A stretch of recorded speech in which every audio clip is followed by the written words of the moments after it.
یہ کہتے ہیں کہ نبیوں کے وسیلے سے دعا مانگنا شرک ہے، اور حدیثیں بتاتی ہیں کہ صحابہ نے نبی کے وسیلے سے دعا مانگی ہے۔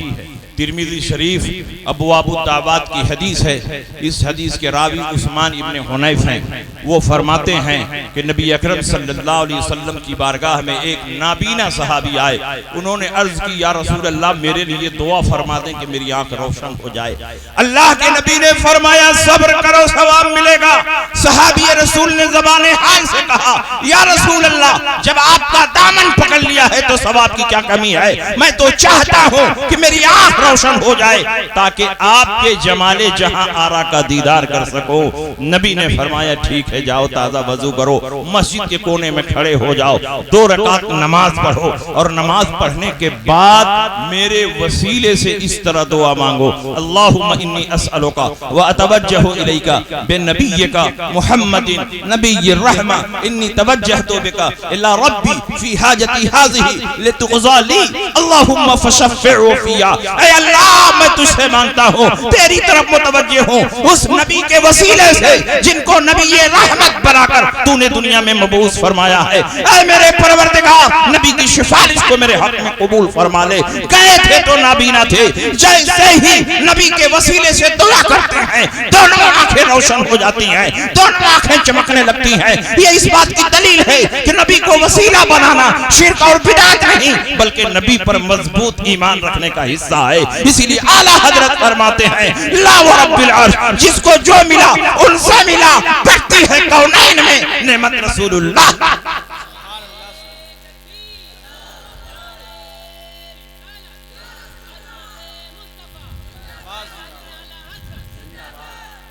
اب آپ بتائیے اللہ کے نبی سید عالم صلی اللہ علیہ وسلم نے صحابہ کو جو عقیدہ دیا، انہی عقیدوں پر چلنے والی جماعت کا نام بریلوی جماعت ہے، مسلک اعلیٰ حضرت، اور یہ لوگ اپنے آپ کو سنی کہتے ہیں لیکن حقیقت میں صحابہ کے راستے سے ہٹے ہوئے ہیں۔ جو صحابہ کے راستے سے ہٹ چکا ہے نہ وہ سنی ہے، نہ وہ حنفی ہے، نہ وہ محمدی ہے، اس لیے کہ حقیقت میں سنی وہی ہے جو صحابہ کے راستے پر چلنے والے۔ تو ان عقیدوں میں دیوبندی اور غیر مقلد دونوں شریک ہیں، غیب کے یہ بھی منکر ہیں وہ بھی منکر ہیں، شفاعت کے یہ بھی منکر ہیں وہ بھی منکر ہیں، توسل کے یہ بھی منکر ہیں وہ بھی منکر ہیں۔ عقیدے میں ان کے درمیان کوئی اختلاف نہیں، لیکن چند فروعی باتوں میں اختلاف ہے۔ اس لیے کہ دیوبندی اپنے آپ کو حنفی کہتے ہیں اور حنفی نماز پڑھتے ہیں، وہ ناف کے نیچے ہاتھ باندھتے ہیں اور غیر مقلد سینے پر ہاتھ باندھتے ہیں۔ یہ 20 رکعت تراوی پڑھتے ہیں، وہ 8 رکعت تراوی پڑھتے ہیں۔ فروعی مسائل میں اختلاف ہے لیکن عقیدہ دونوں کا ایک ہے، اور بنیاد عقیدہ ہی ہے۔ جس کا عقیدہ کتاب و سنت کے خلاف ہو وہ ہرگز مسلمان نہیں ہو سکتا، چاہے ناف کے نیچے ہاتھ رکھ کر نماز پڑھے یا سینے پر ہاتھ رکھ کر کے نماز پڑھے، چاہے وہ 20 رکعت تراوی پڑھے یا 8 رکعت تراوی پڑھے، جب اس کا عقیدہ غلط اور باطل ہے تو وہ ہرگز مسلمان نہیں ہے۔ تو عقیدے میں کوئی فرق نہیں، طریقے میں تھوڑا سا فرق ہے، یہ 20 پڑھتے ہیں وہ 8 پڑھتے ہیں، غیر مقلدین 8 رکعت تراوی پڑھتے ہیں، اور ساری دنیا کے مسلمانوں کو یہ پیغام دیتے ہیں کہ اگر حنفی بنو گے تو 8 20 پڑھنی پڑے گی، مالکی بنو گے تو 20 پڑھنی پڑے گی، حنبلی بنو گے تو 20 پڑھنی پڑے گی، شافعی بنو گے تو 20 پڑھنی پڑے گی۔ اگر عافیت چاہتے ہو تو ہمارے خیمے میں آ جاؤ، 8 ہی رکعت میں کام چل جائے۔ سارے صحابہ 20 رکعت تراوی پڑھتے تھے۔ حضرت عمر ابن خطاب نے ابی ابن کعب کی امامت میں سارے صحابہ کو جمع فرما دیا، اور ابی ابن کعب نے 20 رکعت تراوی پڑھائی، اور صحابہ میں سے کسی نے انکار نہیں کیا، گویا 20 رکعت تراوی پر اجماع صحابہ ہے۔ حضرت عمر ابن خطاب رضی اللہ تعالی عنہ نے ایک ہی امام پر سارے مسلمانوں کو جمع کر دیا۔ وکان عمر ابن الخطاب، حضرت عمر ابن خطاب رضی اللہ تعالی عنہ فرمایا کرتے تھے ابی ابن کعب اقرؤنا، ابی ابن کعب ہمارے درمیان سب سے بڑے قاری ہیں، اس لیے ہم نے سارے صحابہ کو انہی کی امامت پر جمع کر دیا۔ حضرت زید ابن رومان فرماتے ہیں صاحب ابن یزید فرماتے ہیں کان الناس یقومون فی زمن عمر بن الخطاب بثلاث و عشرین رکعت، کہ عمر ابن خطاب کے زمانے میں صحابہ 23 رکعت پڑھتے تھے، 20 رکعت تراویح اور 3 رکعت وتر۔ اسی پر سلسلہ چل رہا تھا، جتنے اولیاء کرام آئے، جتنے مجتہدین اعظام آئے، جتنے بزرگان دین گزرے، سب کے سب انہی طریقوں پر چلتے ہوئے 20 رکعت تراویح پڑھتے تھے۔ لیکن 100 سال پہلے یہ غیر مقلد پیدا ہوئے، انہوں نے کہا سارے صحابہ غلط، تابعین غلط، تابع تابعین غلط، ائمہ مجتہدین غلط، اولیاء کاملین غلط، تراویح 20 رکعت نہیں ہے بلکہ 8 رکعت۔ اور جب ان سے دلیل مانگی گئی کہ تراویح 8 رکعت ہے تو اس کی دلیل کیا ہے، تو انہوں نے تہجد والی حدیث کو تراویح پر فٹ کر دیا۔ حضور علیہ السلام 8 رکعت تہجد پڑھتے تھے۔ ما کان یزید رسول اللہ صلی اللہ علیہ وسلم علی 11 رکعتا فی رمضان وغیرہ، موطا امام مالک کی حدیث ہے کہ رسول پاک سید عالم صلی اللہ علیہ وسلم عشاء کی فرض نماز کے بعد اپنے حجرے میں چلے جاتے اور آرام فرماتے، اور رات کے آخری پہر میں اٹھتے تھے تو 11 رکعت سے زیادہ نہیں پڑھتے تھے، جس میں 8 رکعت تہجد ہوتا تھا اور 3 رکعت وتر۔ حضرت عائشہ صدیقہ فرماتی ہیں کہ رسول پاک سید عالم صلی اللہ علیہ وسلم 8 رکعت تہجد پڑھتے تھے اور 3 رکعت وتر پڑھتے تھے۔ پہلی رکعت میں سبح اسم ربک الاعلی الذی خلق فسوی پڑھتے، دوسری رکعت میں قل یا ایھا الکافرون پڑھتے، تیسری رکعت میں قل ھو اللہ احد پڑھتے۔ تو رسول پاک نے 8 رکعت تراویح نہیں پڑھی ہے بلکہ 8 رکعت تہجد پڑھا ہے، فی رمضان وغیرہ، رمضان میں بھی یہی معمول تھا اور رمضان کے علاوہ میں بھی یہی معمول تھا۔ کیا رمضان کے علاوہ میں بھی تراویح پڑھی جاتی ہے؟ رسول پاک کا یہ عمل سال بھر جاری رہتا تھا۔ یہ اس بات کی دلیل ہے کہ یہ تراویح سے متعلق روایت نہیں ہے بلکہ تہجد سے متعلق روایت ہے۔ اسی لیے امام ترمذی اور دوسرے بڑے بڑے محدثین نے اس حدیث کو باب التہجد میں نقل فرمایا ہے، باب التراویح میں نقل نہیں فرمایا۔ اس لیے یہ ان کا دھوکہ، یہ ان کا فریب ہے۔ نماز پڑھنا ہوا تو گھٹا دیا اور گوشت کھانا ہوا تو بڑھا دیا، کہا 3 دن میں مزہ ہی نہیں آتا، 4 دن قربانی چاہیے، تازہ تازہ گوشت چاہیے۔ سارے صحابہ 3 دن قربانی کرتے تھے۔ ابو بکر کی روایت، عمر کی روایت، عبداللہ ابن عمر کی روایت، برا ابن عازب کی روایت، علی کی روایت، یہ صحابہ کرام فرماتے ہیں ایام النہر ثلاثۃ افضلها اولها، قربانی 3 دن ہے اور پہلے دن قربانی کرنا افضل۔ اور یہی صحابہ فرماتے ہیں الاضحیٰ یومان بعد یوم الاضحیٰ، قربانی 2 دن ہے عید الاضحیٰ کے بعد۔ تو جب عید الاضحیٰ کے بعد 2 دن ہے تو عید الاضحیٰ کو لے کر کے کئی دن ہے؟ 3 دن ہے، تو قربانی 3 دن ہے۔ یہی صحابہ کا راستہ، لیکن یہ صحابہ کے راستے پر نہیں چلتے۔ یہی عمر ابن خطاب کا راستہ ہے، لیکن یہ عمر ابن خطاب کے راستے پر نہیں چلتے۔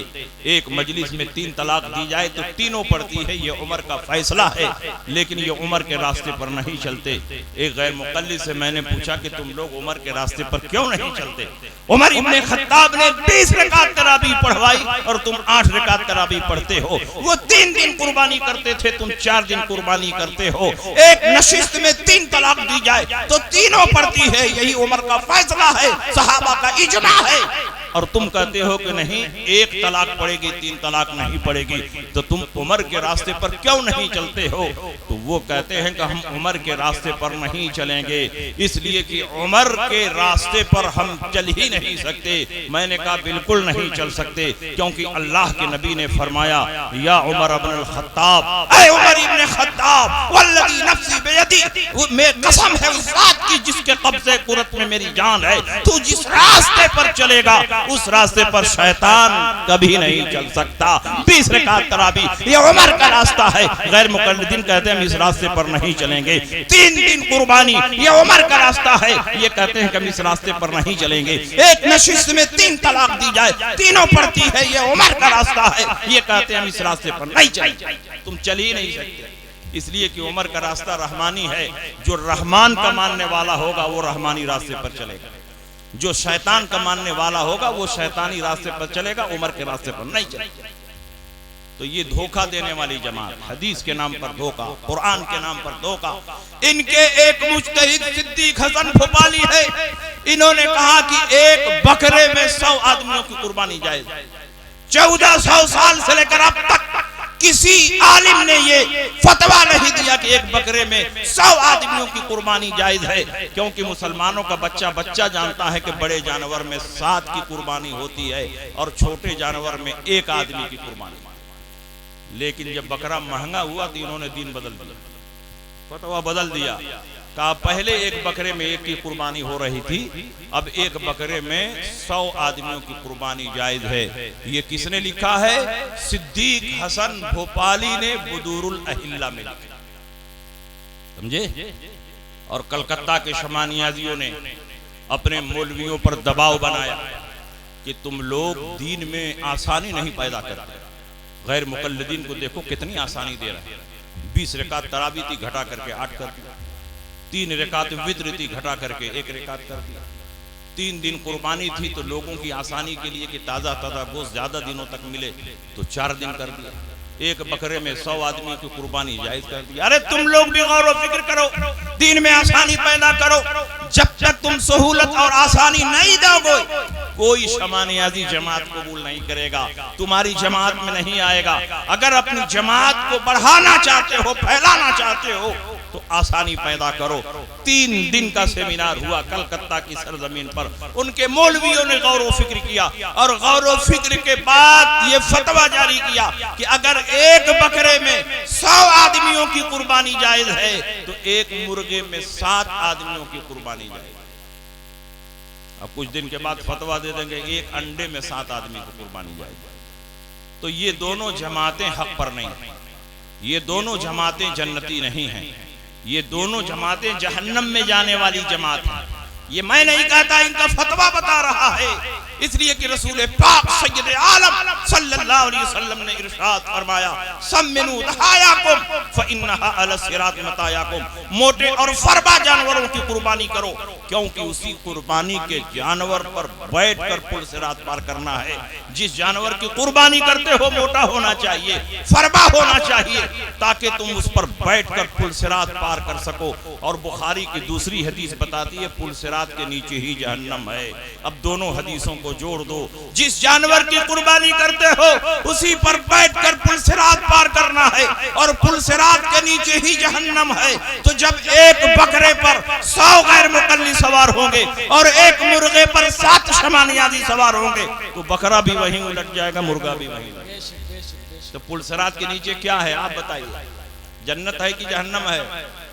تو یہ جہنم میں جانے والی جماعت۔ الحمدللہ ہم لوگ جنتیوں کی جماعت، ہمارے ساتھ جتنے بزرگان دین ہیں سب جنتی ہیں، غوث پاک جنتی ہے، خواجہ اجمیری جنتی ہیں، محبوب الہی جنتی ہیں، قطب الدین بختیار کاکی جنتی ہیں، بابا فرید جنتی ہیں، مخدوم ماہمی جنتی ہیں، مخدوم کچوچوی جنتی ہیں، جنید بغدادی جنتی ہیں، حضرت ابو بکر شبلی جنتی ہیں، ذوالنون مصری جنتی ہیں۔ یہ سارے اولیاء کرام جنتی ہیں اور یہ سارے اولیاء کرام 20 رکعت تراویح پڑھتے تھے، 3 دن قربانی کرتے تھے، اس لیے ان کا راستہ غلط نہیں ہو سکتا، ان کا راستہ سنت کے خلاف نہیں ہو سکتا، ان کا راستہ کتاب اللہ کے خلاف نہیں ہو سکتا۔ اسی لیے قرآن میں اللہ نے فرمایا اہدنا الصراط المستقیم، اے اللہ تو ہمیں سیدھے راستے پر چلا۔ اور سیدھا راستہ کیا ہے؟ اللہ نے اس کی تفسیر صراط قرآن سے نہیں بیان کی، صراط حدیث سے نہیں بیان کی، بلکہ اللہ نے انہی محبوبوں کے نقش قدم سے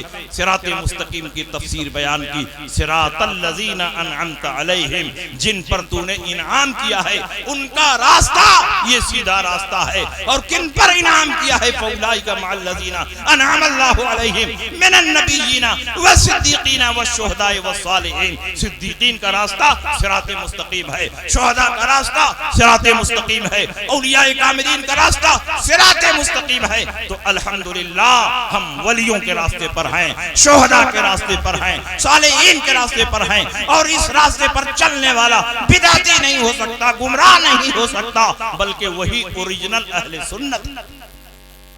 اس لیے آپ ان دونوں جماعتوں سے ہوشیار رہیں، یہ دونوں جماعت بھٹکی ہوئی جماعت، حدیث کے نام پر دھوکہ، قرآن کے نام پر دھوکہ، حدیث سمجھنے کا شعور نہیں ہے، لیکن کہیں گے کہ ہم اہل حدیث ہیں، اور جن کو قرآن سمجھنے کا شعور نہیں ہے وہ کہتے ہیں کہ ہم اہل قرآن، اور جس میں اہل لگ جائے سمجھ جائیے کہ بالکل نہ اہل۔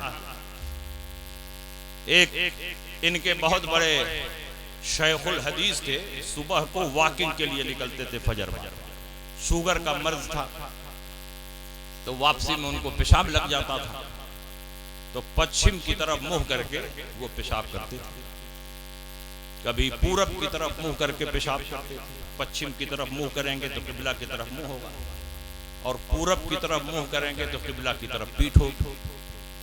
تو ایسے ہی وہ پیشاب کرتے تھے۔ ایک سنی نے کہا کہ حضرت آپ قبلہ شریف کی طرف منہ کر کے اور پیٹھ کر کے پیشاب کرتے ہیں، پورب اور پچھم منہ کر کے پیشاب کرتے ہیں۔ تو کہنے لگے کہ میں حدیث پر عمل کرتا ہوں، بخاری کی حدیث ہے۔ کہا بخاری میں کیا ہے؟ کہا بخاری میں ہے وَلَكِنْ شَرِّقُوا أَوْ غَرِّبُوا، پورب چہرہ کرو یا پچھم چہرہ کرو۔ تو حدیث سمجھنے کا شعور نہیں، پورب چہرہ کرو یا پچھم چہرہ کرو۔ حدیث کا ایک ٹکڑا سامنے رکھا اور پوری حدیث کو سامنے نہیں رکھا۔ حضور علیہ السلام نے پورب اور پچھم چہرہ کر کے کس کو پیشاب کرنے کی اجازت دی؟ اہل مدینہ کو پیشاب کرنے کی اجازت دی ہے۔ اللہ کے نبی نے ارشاد فرمایا، حضرت ابو ایوب انصاری کی حدیث ہے، اذا اتیتم الغائط فلا تستقبلوا القبلة ولا تستدبروها، جب تم لوگ پیشاب پخانہ کے لیے آؤ تو قبلہ کی طرف نہ منہ ہو نہ قبلہ کی طرف پیٹھ ہو۔ تو حدیث میں تو صاف فرمایا گیا قبلہ کی طرف نہ منہ ہو نہ قبلہ کی طرف پیٹھ ہو، وَلَكِنْ شَرِّقُوا أَوْ غَرِّبُوا، لیکن تو پورب منہ کر لو یا پچھم منہ کر لو۔ تو پورب اور پچھم کون منہ کرے گا؟ مدینہ والے، کیونکہ مدینہ والوں کے لیے قبلہ جو ہے وہ دکھن ہے، اتر ہے۔ قبلہ جو ہے اہل مدینہ کے لیے اتر ہے۔ میزاب رحمت یہ انڈیکیٹر ہے، کعبہ مقدسہ میں جو میزاب رحمت ہے وہ بائیں ہاتھ کی طرف نشان دے رہا ہے، ادھر ہی مدینہ ہے۔ تو قبلہ شریف سے بائیں طرف مدینہ اور مدینہ والوں کی طرف سے دائیں طرف کعبہ ہے۔ تو جب مدینہ والوں کے لیے دائیں طرف کعبہ ہے تو وہ دکھن منہ کریں یا اتر منہ کریں، ان کو اس کی اجازت نہیں دی جائے گی، کیونکہ اگر دکھن منہ کریں گے تو قبلہ کی طرف منہ ہو جائے گا، اور اتر منہ کریں گے تو قبلہ کی طرف پیٹھ ہو جائے گی۔ اور حضور نے فرمایا کہ قبلہ کی طرف نہ منہ کرو نہ پیٹھ کرو، وَلَكِنْ شَرِّقُوا أَوْ غَرِّبُوا، لیکن تم پورب اور پچھم منہ کر کے پیشاب پخانہ کر سکتے ہو۔ تو یہ حضور نے اہل مدینہ کو فرمایا تھا۔ اور ہم ہندوستان میں رہتے ہیں، ہندوستان سے قبلہ کدھر ہے؟ پچھم کی طرف۔ اب ہم اس حدیث پر عمل کریں گے تو قبلہ کی طرف منہ ہو جائے گا، قبلہ کی طرف پیٹھ ہو جائے گی۔ تو انہوں نے شرقوا اور غربوا کو دیکھا، لیکن یہ نہیں دیکھا اذا اتیتم الغائط فلا تستقبلوا القبلة ولا تستدبروها، جب تم پیشاب پخانہ کے لیے آؤ تو قبلہ کی طرف نہ منہ ہو نہ قبلہ کی طرف پیٹھ ہو۔ اس لیے میرے بھائیوں حدیث سمجھنے کا شعور نہیں، حدیث سمجھنے کی صلاحیت نہیں ہے ان کے اندر، اس لیے یہ اہل حدیث نہیں ہے، یہ تاریک حدیث ہے۔ اسی لیے انہوں نے قرآن اور حدیث پر عمل نہ کرنا پڑے تقلید کو چھوڑ دیا، اس لیے کہ تقلید جب کریں گے تو تمام مسائل پر عمل کرنا ہوگا، اور یہ اپنی طبیعت پر عمل کرتے ہیں۔ یہ کہتے ہیں ہم ابو حنیفہ کو نہیں مانتے، شافعی کو نہیں مانتے، مالکی کو نہیں مانتے، ہم کسی امام کو نہیں مانتے۔ اللہ نے ہمیں دماغ دیا ہے، شعور دیا ہے، اس لیے ہم ڈائریکٹ قرآن اور حدیث پر عمل کریں۔ کیا آج کا انسان اتنی صلاحیت رکھتا ہے کہ ڈائریکٹ قرآن اور حدیث پر عمل کرے؟ کیا قرآن اور حدیث سمجھنے کی صلاحیت ہے؟ ترجمے سے قرآن اور حدیث سمجھ لے تو کیا مسائل نکالنے کی صلاحیت ہے؟ ہرگز نہیں۔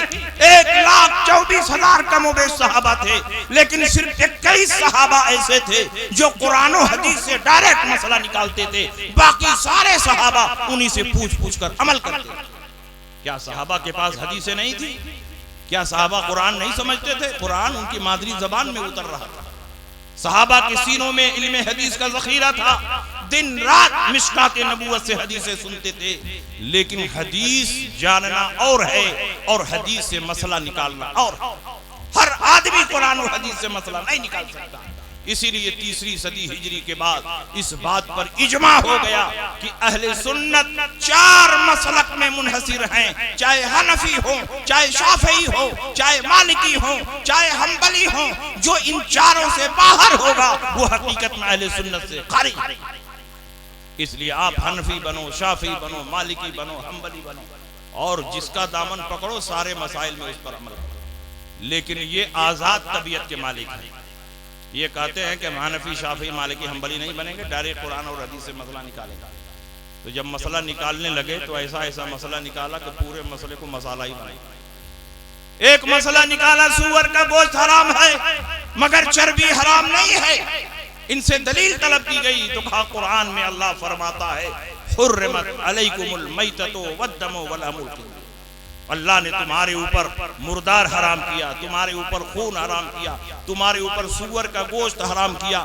یہ کہتے ہیں آیت کریمہ میں گوشت کا ذکر ہے، چربی کا ذکر نہیں ہے، اس لیے گوشت حرام رہے گا اور چربی حلال رہے گا۔